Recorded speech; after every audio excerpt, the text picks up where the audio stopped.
Chittapur BJP ಪರಾಜಿತ ಅಭ್ಯರ್ಥಿ ಮಣಿಕಂಠ್ ಮೇಲೆ ಮತ್ತೊಂದು ಪ್ರಕರಣ ದಾಖಲಾಗಿದೆ. ಸಚಿವ ಪ್ರಿಯಾಂಕ್ ಖರ್ಗೆ ಅವರನ್ನು ಬೆದರಿಕೆ ಹಾಕಿರುವ ಹಿನ್ನೆಲೆಯಲ್ಲಿ ಪ್ರಕರಣವನ್ನು ದಾಖಲು ಮಾಡಲಾಗಿದೆ. ಕಲಬುರಗಿಯ ಬ್ರಹ್ಮಪುರ ಪೊಲೀಸ್ ಸ್ಟೇಷನ್ನಲ್ಲಿ ಪ್ರಕರಣ ದಾಖಲು ಮಾಡಲಾಗಿದೆ.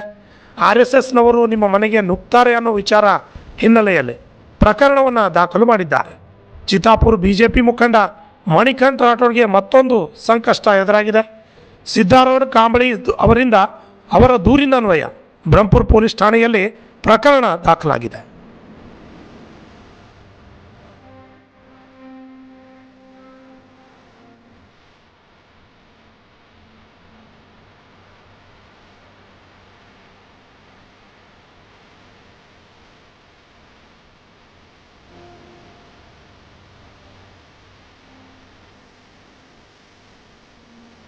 ಆದರೆ ಈಗ ನಾವು ಪವರ್ದಲ್ಲಿ ಇಲ್ಲ, ಇದರಲ್ಲಿ ಉಪಯೋಗ ನಾವು ತಕ್ಕೋಬೇಕಿತ್ತು, ಅವ್ರು ತೆಕ್ಕೋತಾ ಇಲ್ಲ.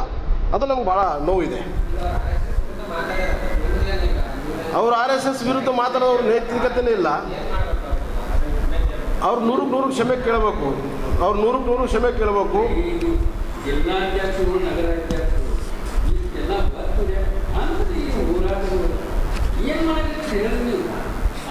ಪ್ರಿಯಾಂಕ್ ಖರ್ಗೆ ಅವರು ಜಿಲ್ಲಾ ಉಸ್ತುವಾರಿ ಸಚಿವರು ರಾಷ್ಟ್ರೀಯ ಸ್ವಯಂ ಸೇವಕ್ಗೆ ತಾವು ಕ್ಷಮೆ ಕೇಳಬೇಕು.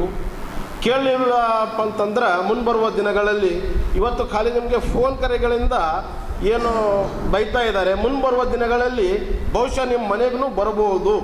RSSದವರು ಭಾಳ ಕಟ್ಟರ್ಪಂಥಿ ಇರ್ತಾರೆ. RSSದವರು ಭಾಳ ಸ್ವಾಭಿಮಾನಿ ದೇಶಭಕ್ತಿದವರು ಇರ್ತಾರೆ. ಅವರು ತಮ್ಮಪ್ಪಳೇ ಖಾಲಿ ರೊಕ್ಕ ಗಳಿಸೋಕ್ಕೆ, ಪರಿಹಾರ ಬೆಳೆಸೋಕ್ಕೆ ಯಾರ್ದು ಪರಿವಾರದ ಗುಲಾಮಗಿರಿ ಮಾಡೋರು RSS ಅವ್ರದವರು ಅಲ್ಲ. ಜೈ ಶ್ರೀರಾಮ್. ಆದರೆ ಈಗ ನಾವು ಪವರ್ದಲ್ಲಿ ಇಲ್ಲ, ಇದರಲ್ಲಿ ಉಪಯೋಗ ನಾವು ತಕ್ಕೋಬೇಕಿತ್ತು, ಅವ್ರು ತೆಕ್ಕೋತಾ ಇಲ್ಲ. ಅದು ನಮ್ಗೆ ಭಾಳ ನೋವಿದೆ. ಅವರು RSS ವಿರುದ್ಧ ಮಾತಾಡೋರು ನೈತಿಕತೆನೇ ಇಲ್ಲ. ಅವ್ರು 100% ಕ್ಷಮೆ ಕೇಳಬೇಕು. ಅವ್ರು 100% ಕ್ಷಮೆ ಕೇಳಬೇಕು.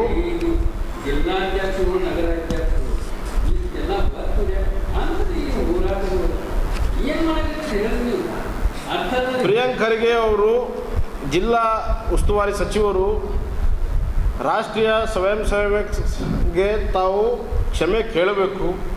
ಕೇಳಲಿಲ್ಲಪ್ಪ ಅಂತಂದ್ರೆ ಮುಂಬರುವ ದಿನಗಳಲ್ಲಿ, ಇವತ್ತು ಖಾಲಿ ನಿಮಗೆ ಫೋನ್ ಕರೆಗಳಿಂದ ಏನು ಬೈತಾ ಇದ್ದಾರೆ, ಮುಂಬರುವ ದಿನಗಳಲ್ಲಿ ಬಹುಶಃ ನಿಮ್ಮ ಮನೆಗೂ ಬರಬಹುದು.